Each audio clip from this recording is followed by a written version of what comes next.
Hello, it's Kaylee here from Every Branch and Twig, and we're going to talk birth, deaths, and marriage certificates, particularly here in Australia.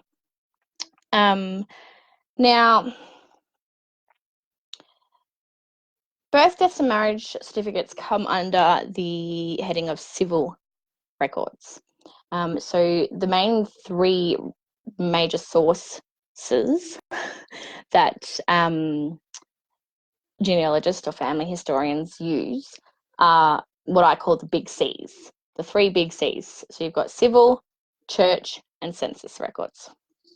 So civil records are your birth, deaths, and marriage certificates, but also things like divorce paperwork, probates and wills, anything that is under a government body. So the government are the ones that look after these records, and they're the ones that actually started it as well.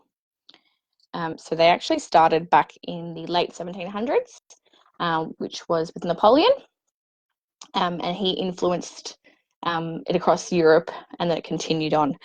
Obviously, Australia, we have only been around since the late 1700s, so we pretty much have started from the get-go.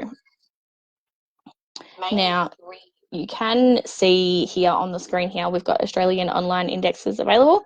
This is something I wrote up. What's going on? My computer's frozen. I wrote this up last year, so the dates are a year out. But you can see here that these are the dates that we started keeping records. And this is what we can access. So for New South Wales, if we just use the top line, I don't know if I can highlight that. So from New South Wales, we can look at any birth records up until from 1788 until 1918 or 1919 now. But anything from 1919 to now, we can't access due to the Privacy Act.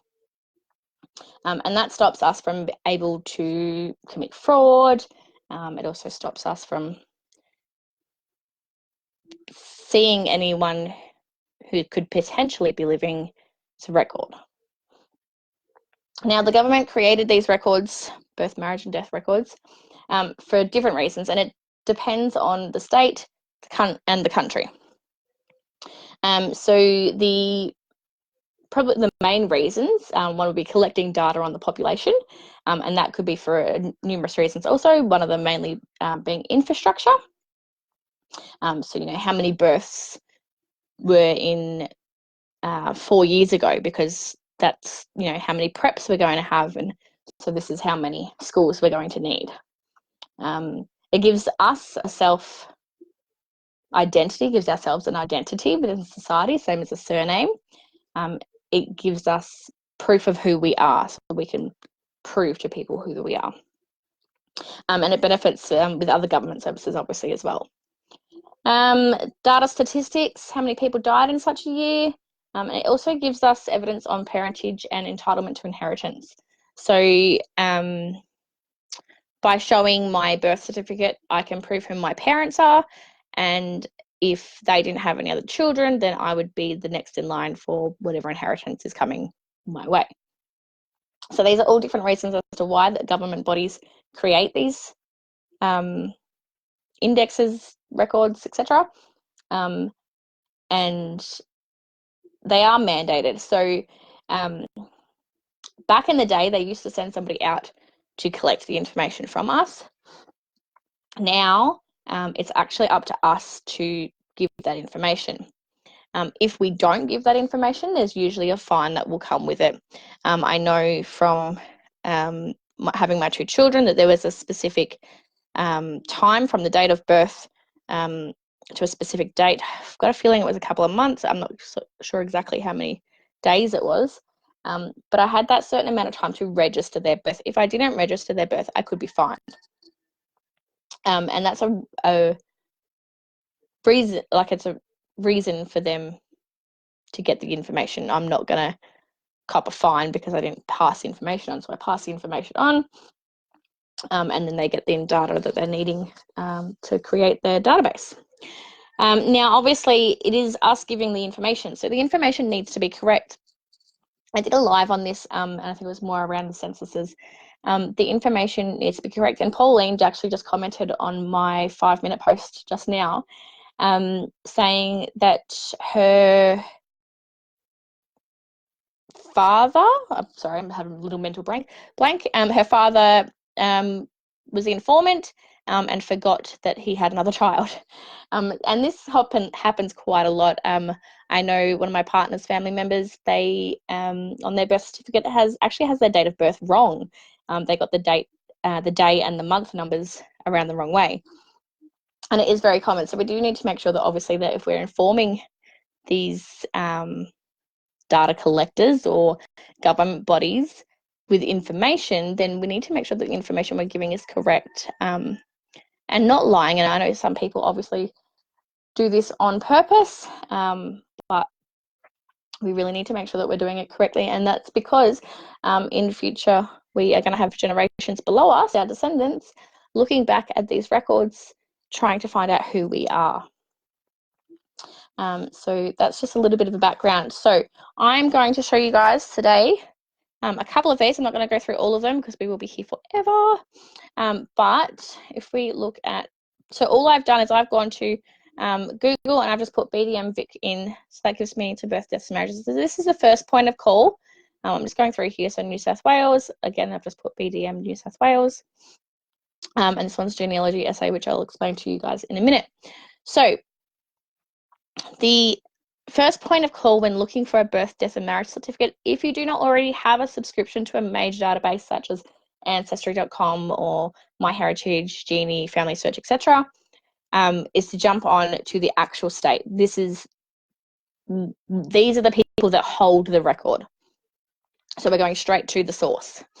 So what I'm going to do is I'm just going to pull up a cemetery just to give you guys an idea.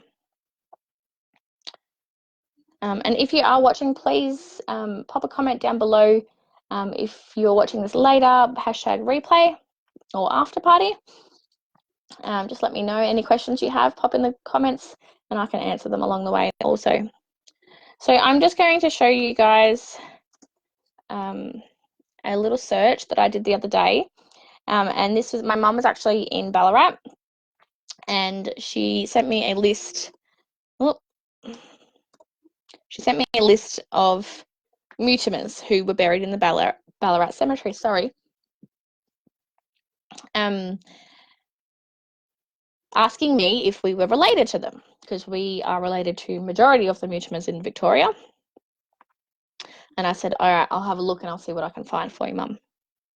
So, Elizabeth Mutimer. She's buried in section 02, row 2, grave 20. So I'm just going to click on her and see if we can get a little bit more information on her so I can start a search. So when we are doing a search for a birth, a marriage, or a death, we want to get, obviously we want to start with as much information as we can, but when we're actually searching, we actually put as little as information as we can. And I'll show you exactly why in a second. Okay, so Mutimer, 2 years old, and the date of service was 1864. So I'm just going to pop over to Victoria because that's where the Ballarat Cemetery is. So most likely she passed in Victoria. So I'm just going over here to the Research and Family History tab. I'll click on that once and search your family. Most of these databases are pretty easy to navigate around. There's usually a button that will say something along the words of search our records now, search our database, name search, something along those lines that's going to give you the indication that this is where you click to search. So that's going to pop open. Now to do a basic search, it is free. To actually get a copy of the record is where the money comes in for them. So the family name we had is Mutimer and the given name is Elizabeth. Now we're looking for a death. And I said in 1864, didn't I? 1864. So I'm not putting in, actually I will put in the year range from 1864 to 1864. And I'm not going to put in a birth or a marriage. I'm just going to make sure I spell her name right too. Now you can go advanced and you can add information as in who is her father, who's her mother, who's her spouse, a ship that they may have came on. You can add that information, but usually that will hinder you.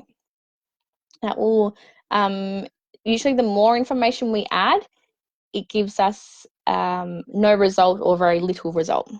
So if I'm just searching Elizabeth Mutimers that died in 1864, it should give me a pretty good result. All right, so there's only one. One Elizabeth Mutimer died in 1864 in Victoria. And it's got here that their name was William. Her father's name was William and her mother's name is Elizabeth. So you can see here, so it gives you a little bit of a rundown. So it's kind of, well, it is an index. It gives you a kind of a summary of what is on the certificate that you're looking at. If I was to click on that, sometimes it will give me a little bit more information, but otherwise I would need to go and purchase it. So I can go down here in historical death certificate, uncertified, and I can actually download it, or I can order a printed copy, which they will then post out to me. That timeline from once you pay for a download, Victoria's birth, deaths, marriages is actually pretty good, and I can usually get a download within a couple of hours. However, I have had some for New South Wales, which I had to wait up to a week for. So it does differ, and also states differ as well. So if you were ordering from, say you weren't ordering it from a birth, deaths and marriages from the actual government body, if you were ordering it from, say, a genealogy society, it may take longer. One, because they are volunteers, they're not being paid to do the job that they've got, so they've got other things that they're doing also. So they're, you know, they're there for free. They're not there all the time, 24/7, or, you know, work hours 9 to 5 every day.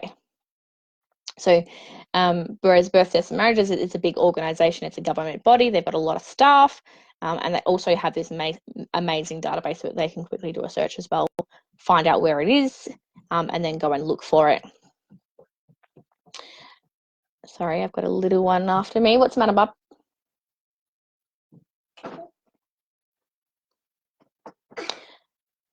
So we can see here that Elizabeth Mutimer has died in 1864, which matches up with what we had on the cemetery record.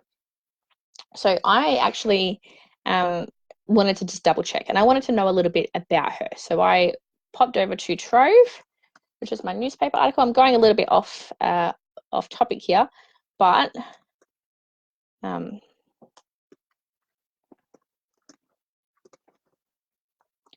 it all Ballarat 1864.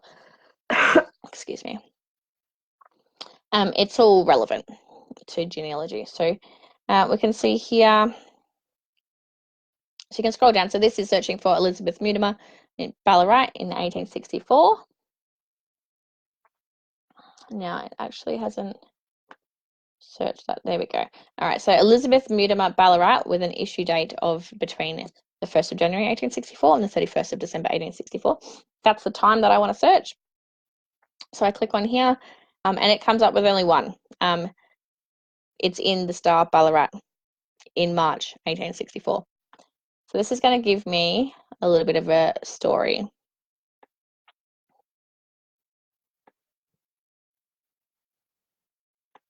So I'm just going to do a little bit of a scroll so we can find. And there's two ways you can do this. You can either do it the way that I'm doing it now, or you can pop over here and scroll and it will be highlighted. Yep, here we go. No. So it highlights the words that you've searched for. There we go, Elizabeth Mutimer. So if I click there, it'll jump me straight over to there. So about midday on Saturday, Elizabeth Mutimer, 15 months. There we go. So again, it kind of matches up with what we've got. So we can see here that we've got a death, and here it says age at death 1.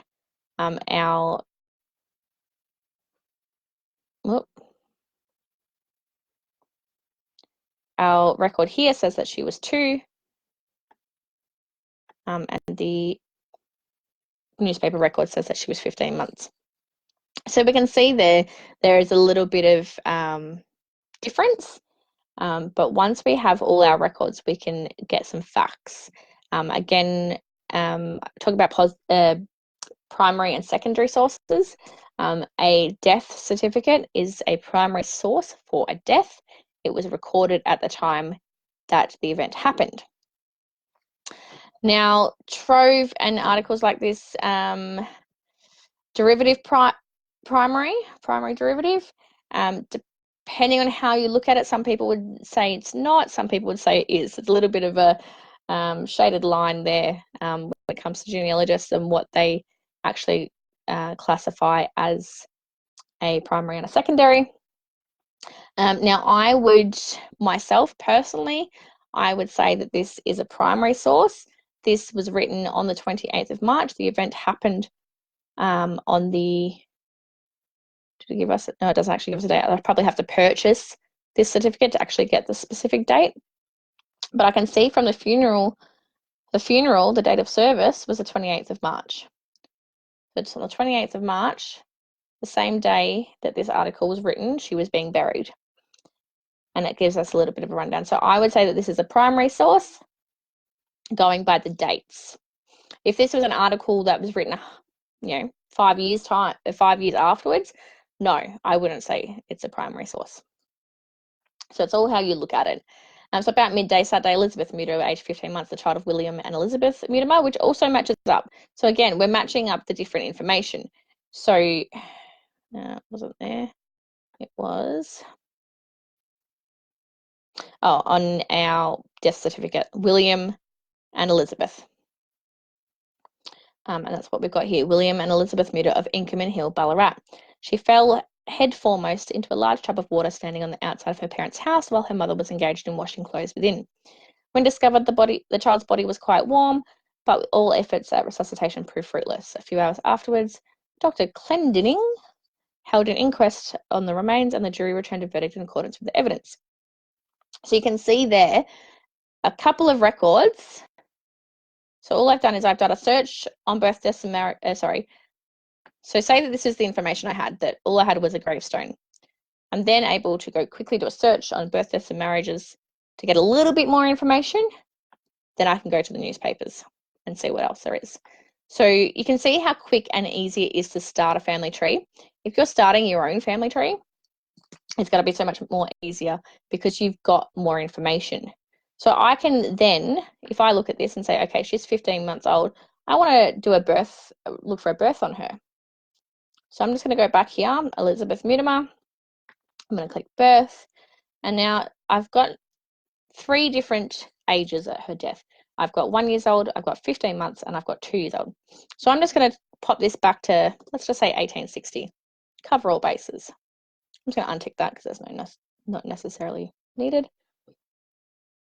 Okay. So here we go. We've got a birth. She was born in 1863. Again, William is the father and Elizabeth is the mother. But we've also got the mother's maiden name now. So we've got, again, a little bit more information.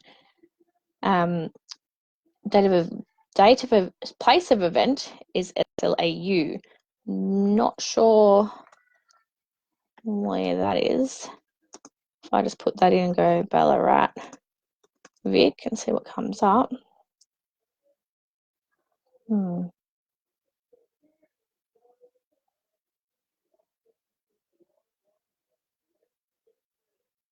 I'm not 100% sure on where that place is. But I can then go back to my family tree. I can add William Mutimer as the father and Elizabeth McDermott as the mother.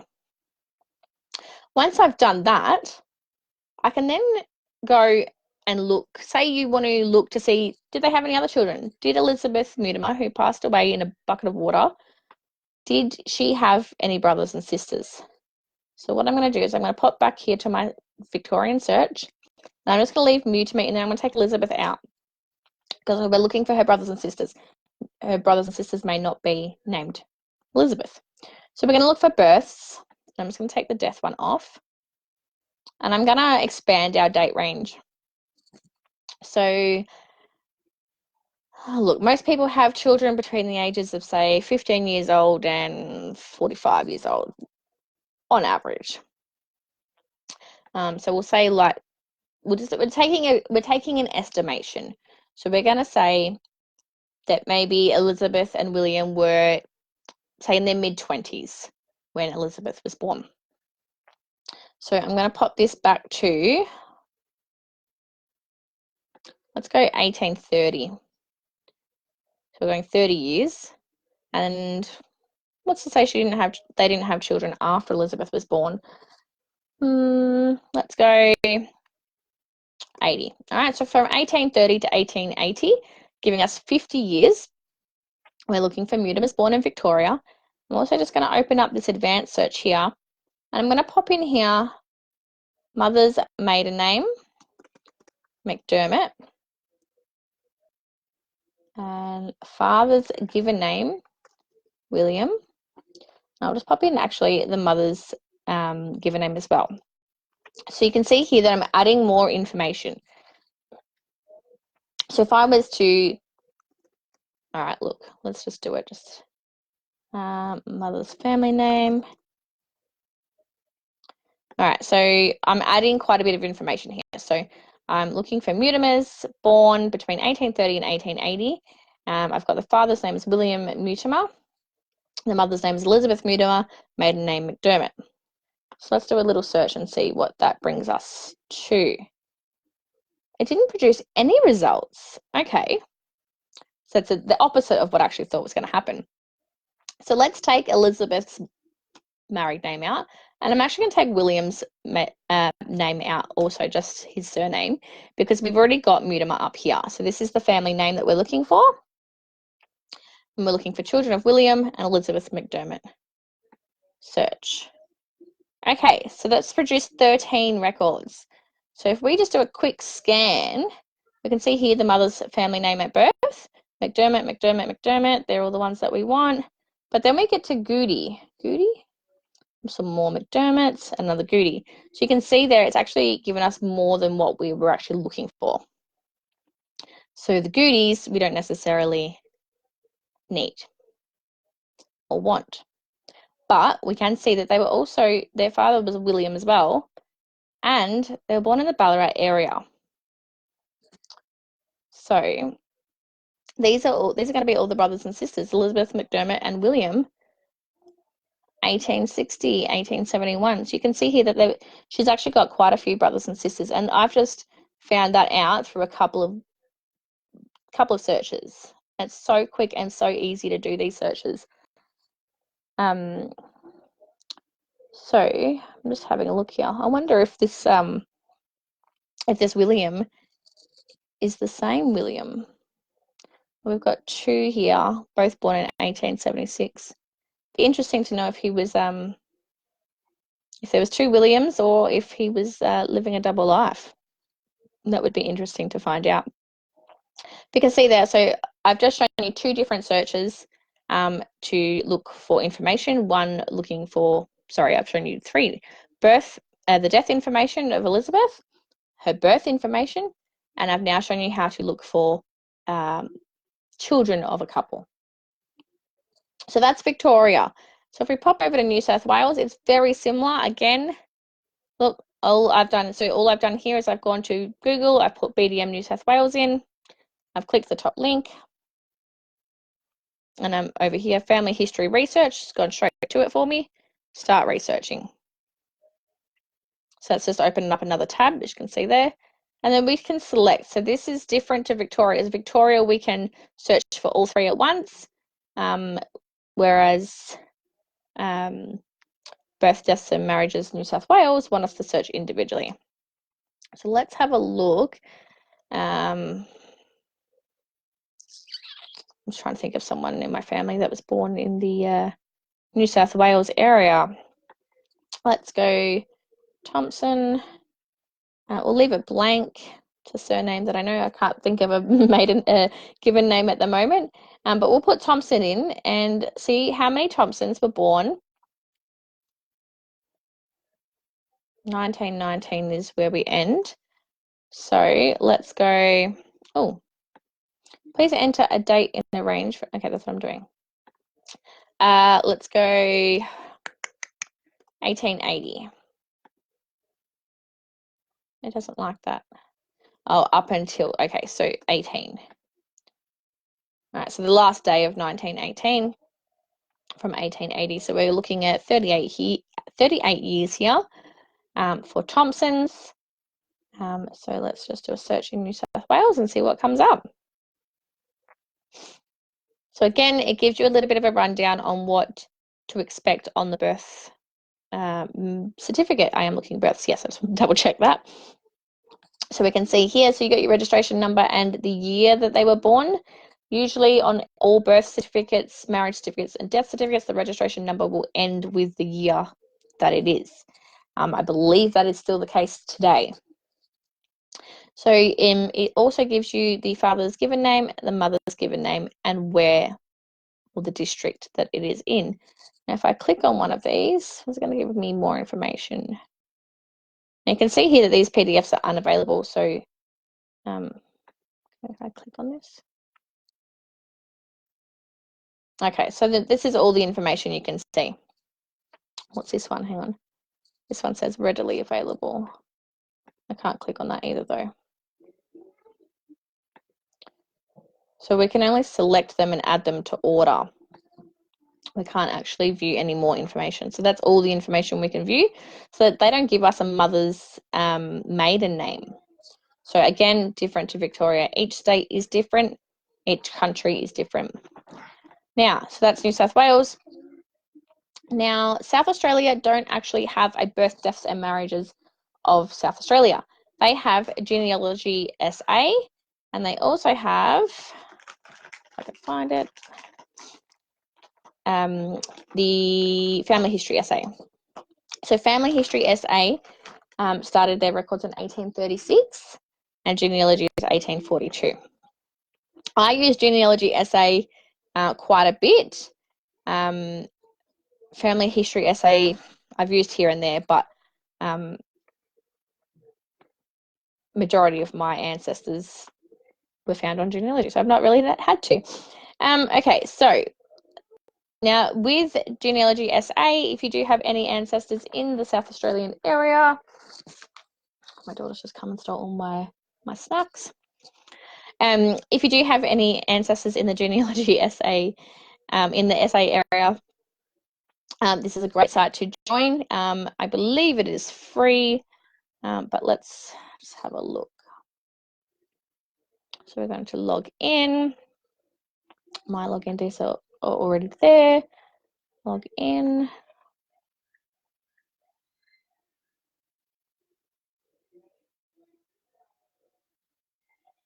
Oh, there you go. So I haven't paid for my subscription. It's expired in May 2019. So you do need to pay for a subscription, unfortunately. I wonder, can I do a search even though I do not have a current subscription? Let's have a look. All right, so let's go to resources, online database search. Okay, so surnames. South Australia, who do I have?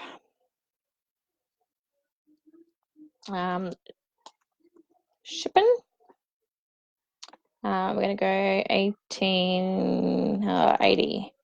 And now, so with South Australia, and this happens on some other databases as well, Ancestry.com, when you do a search, has one of these. So it's just it gives you 5. So that's going to search from 1875, so 5 years previous, and to 1885, 5 years forward. So it's giving me a 10-year range. So let's just see what happens. Shipping in the 1880s. All right, it then gives me some results. So it gives me 5 birth certificates. You can see here it's got birth registrations, 5 results, marriage, 2. There's no deaths for that surname in that 10 years. It's interesting. Nothing in the South Australian cemeteries, nothing in their newspapers, their death notices or their divorces. So this is an archive for civil records, as you can see. It's containing divorces and cemeteries as well. If we go and have a look at the birth registrations, so it's going to give us 5. It gives us a little bit of a rundown. Now, Martin Shippen is one of my ancestors. If you haven't heard of the Twitter tragedy, definitely get onto that. Great story. It's actually about a murder that happened on New Year's Eve in outback South Australia, and Mathis Shippen has been known to, the story is that he, on his deathbed, confessed, but some people would say that that is not correct. So he's actually my ancestor's brother. He's not actually my ancestor, sorry. He's a relative, though. So we can see here that he has had 5 children here, at least, in between the years of 1875 and 1885. And they were born, well, except for Pauline August, they were all born in the Angaston area. So if I wanted to get some more details.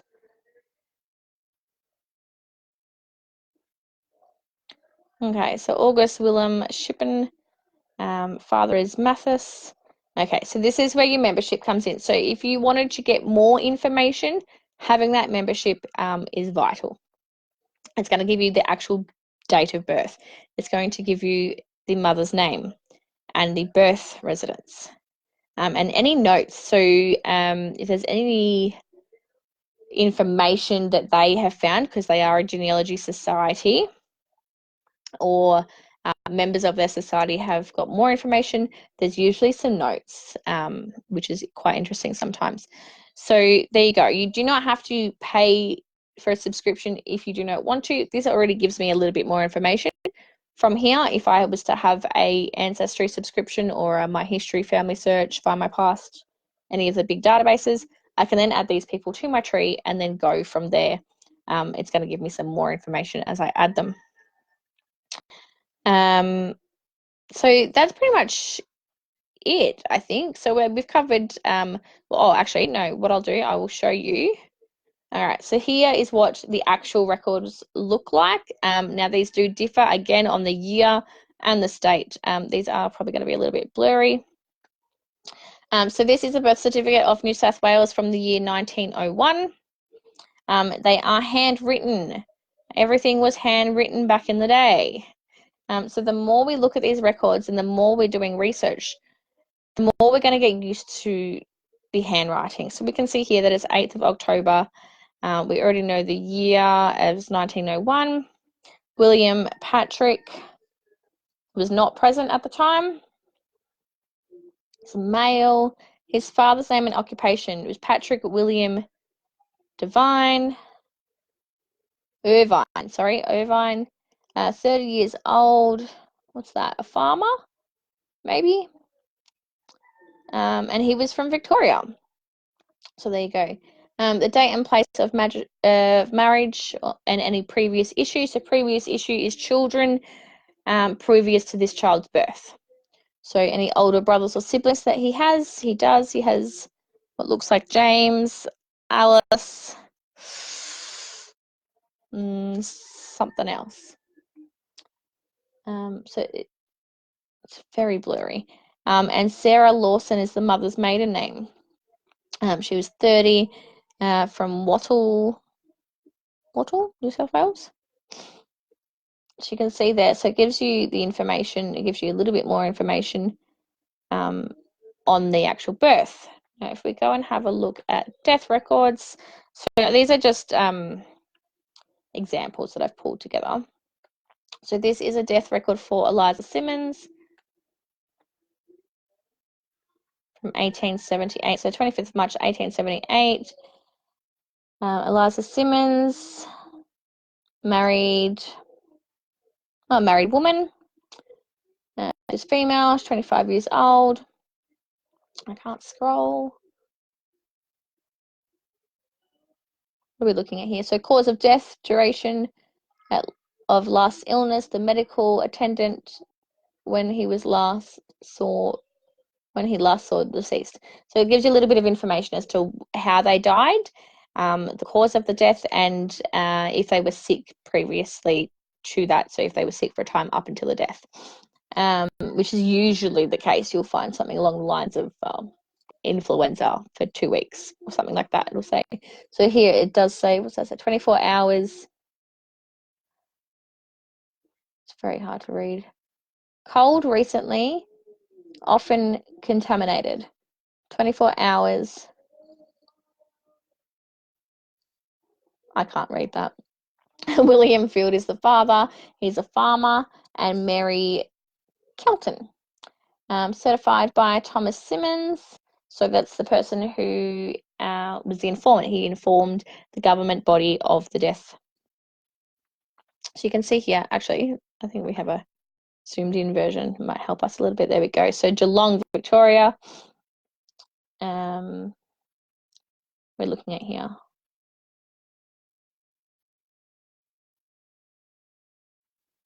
Not sure. So the 27th of March, 1878, at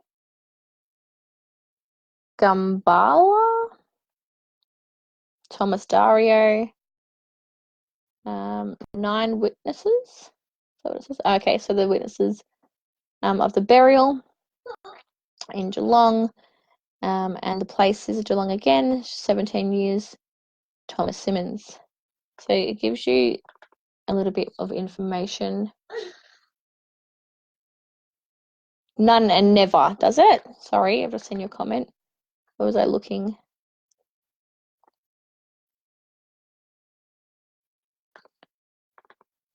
I'm still getting used to handwriting still after 15 years.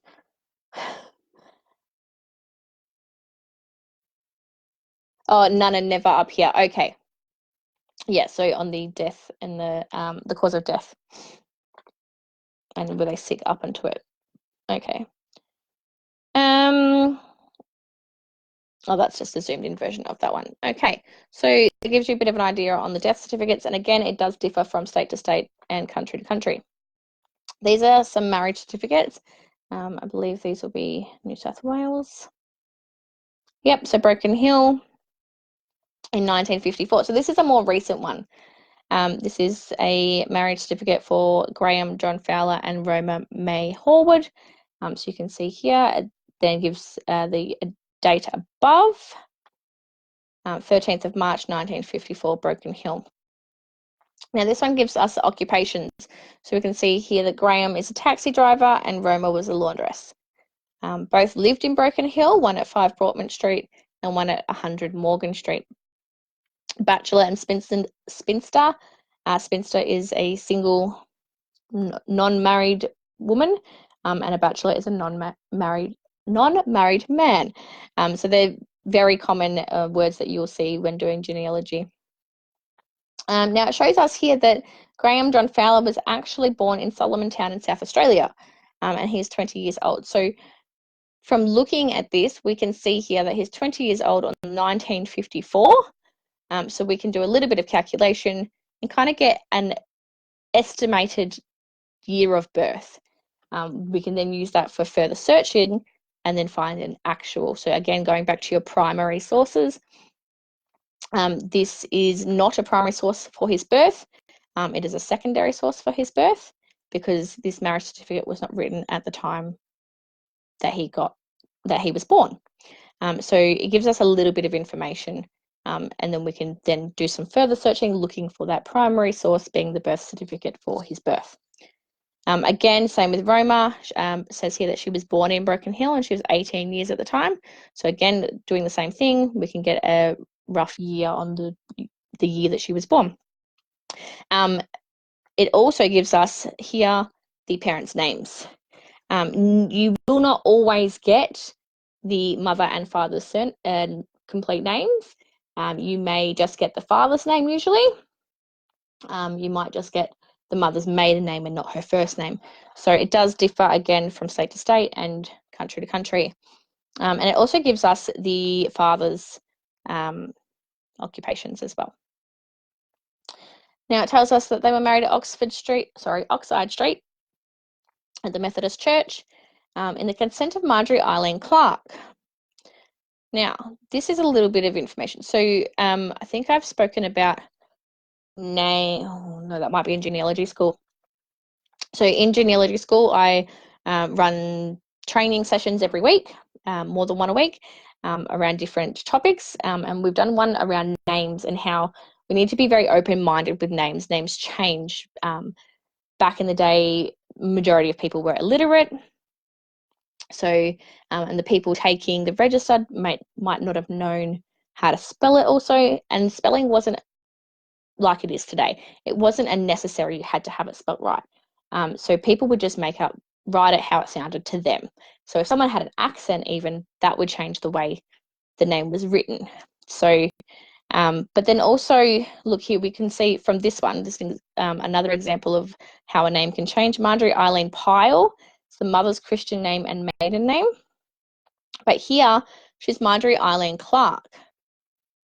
I have already obviously looked into this. This is one of my family members, so I know that that is the same person, but I could go and search, and if I wasn't to know, I could go and do a search and go, oh, I wonder if they're the same person. They've got the same first name and the same middle name.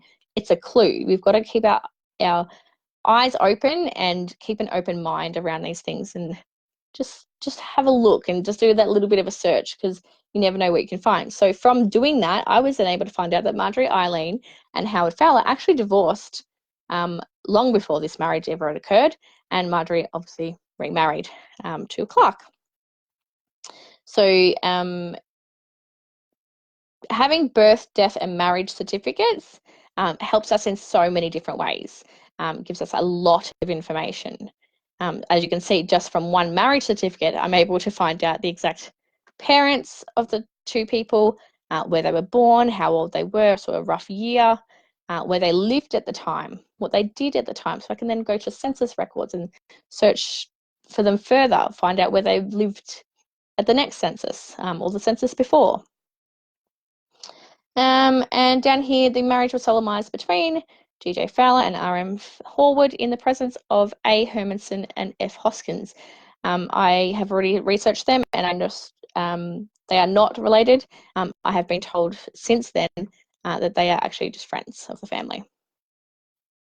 So there you go. So each record has its own purpose and can give us more. So here's another one, a marriage certificate. I believe this one might be Broken Hill as well.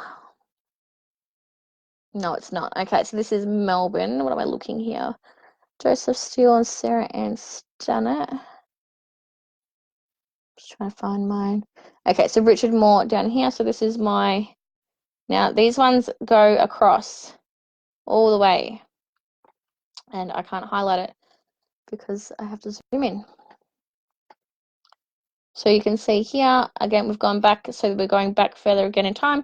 So the last one that we just looked at was 1954. So it was typed. It looked like it might have been from a typewriter. This one's handwritten because we're going back to 1864 again. So on the 18th day of October, 1864, St. James Church in Melbourne, Richard Moore and Mary Jane Hopwood. Bachelor and Spinster, again, those names. And I can't click. Why can't I scroll? There we go. What have we got here? Okay, so where they were born, Lambeth, London, England, and Hull, Yorkshire, England. He was a labourer and she was, does that say with friends? No, they can't say with friends. I'm not sure what that says.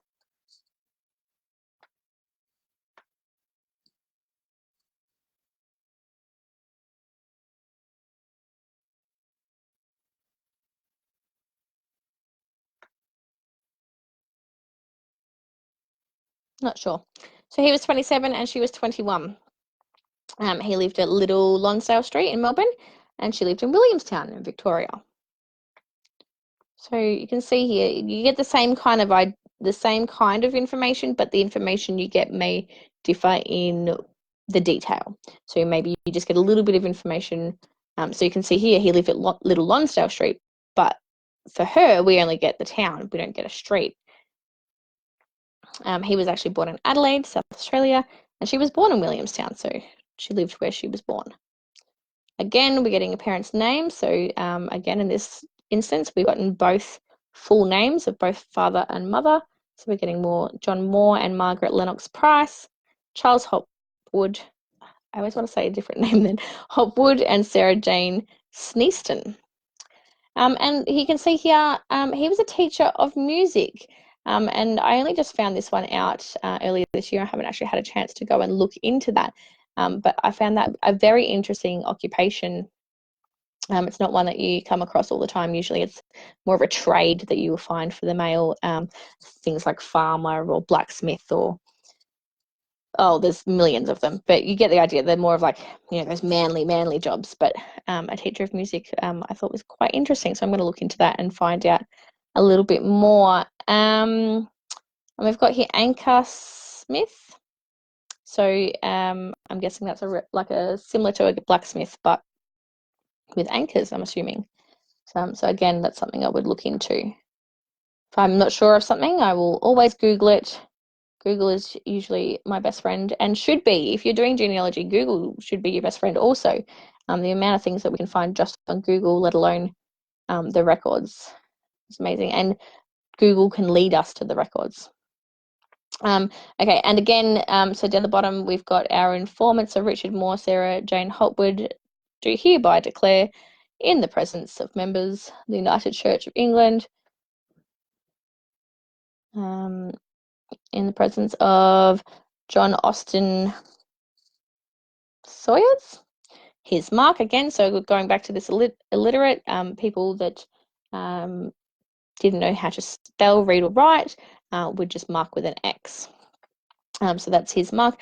Now the registrar, the person who is there doing the marriage, he would put that will be his writing, his mark, her mark. By writing that, he is certifying that yes, he saw John Austin Sayers write that cross. And Caroline Sayers, I think. So there you go. So again, another marriage certificate. And I think I've got one more. It's a military record, that one. Why is that in this folder? No. So I've covered why these records are created for our government bodies to collect data, etc., for different types of things. Where we can find them. So again, going to our sources, so Birth, Deaths and Marriages Victoria, Birth, Deaths and Marriages New South Wales, Genealogy Essay, and each state has their own one. So there is Birth, Deaths and Marriages for Queensland, WA, Northern Territory, etc. Now, not all of them are online. Northern Territory is not online. You actually do need to print out an application form. So the online is still a thing that is becoming better and better. The databases are becoming fuller. So more information is becoming available online each and every day, really. I see it quite often. Each week I'll get an email from one of the databases that I'm connected with to say more information has been added. Not always birth, deaths, and marriages, but in general, more information is being added all the time. So where to find them? Again, under the civil records, so it's one of the big 3 Cs, so civil, church, and censuses. So these are civil records by a government body. And yeah, so this is birth, deaths, and marriages. So they're definitely something that we want to be using with our family trees. So you can see if I was to go to my tree, I can then just click on one person. Well, there you go. Here's Shippen, Martha Shippen. So this is the one that I did the search on before in South Australia. So I could update this information or add more information if the information that I found is incorrect. So I had his son as August William Shippen. So I'll just go double check just for sake. We'll just go profile. Yep, so I've got Martha Shippen, Martin Shippen, William Shippen, Anna Maria Shippen. What did I just say? August William Shippen. So I don't actually have him on my tree. So there you go. So adding that information, unless it's actually, I might be on the wrong person here. So on here, it's got Mathis Shippen as the father, but I know Martin did go by that name sometimes as well. No, okay, so actually I don't have him on the tree. So I will go and fix that. But yeah, so you can see how doing one little tiny search can give us so much information that we can then expand our tree and also expand the context as well. So yeah, I'll leave you with that. I will pop this on my website. So jump over to www.everybranchandtwig.com. You can have a look there. I've got under PDFs, I believe it is. There's a few different little things that I've made up, which are handy for doing genealogy. And if you are interested in learning any more from me, pop on over to my website under Genealogy School. I do have a membership there. At the moment, we're halfway through a 12-week course, just doing the basics and different things like such as this. We've learned about names. We're going to be learning about military records this week and immigration records. We're going into DNA in the next few weeks. So there's lots of different information that you can be learning. Excuse me. So pop on over there. I think it's $37 a month. So pop on over, join up, and yeah, keep learning from me. All right, I will see you guys in the next live. Catch us later. Bye.